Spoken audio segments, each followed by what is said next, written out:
If your PS5 controller won't connect to your PS5, I'm gonna show you a few different ways to get it to connect. Now, first, we're gonna enable it to be paired via Bluetooth.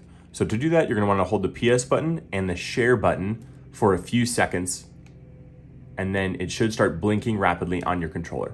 That means it can be paired via Bluetooth.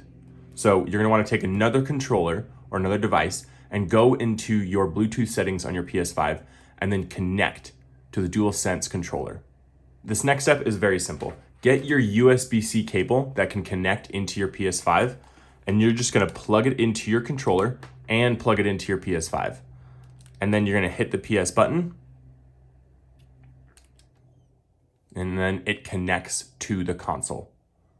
That is the easiest way to do it. And if that doesn't work, and then this next step is you're gonna want to turn off your PS5 console and turn it back on.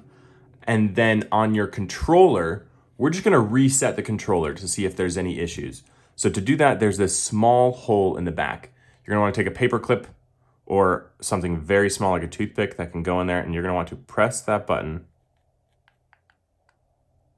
for 5 to 10 seconds.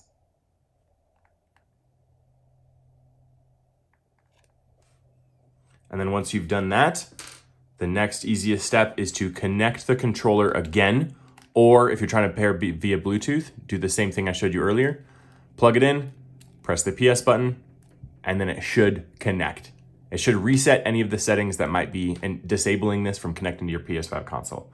And then lastly, check your PS5 system settings and make sure that your system is completely updated in case that's the issue.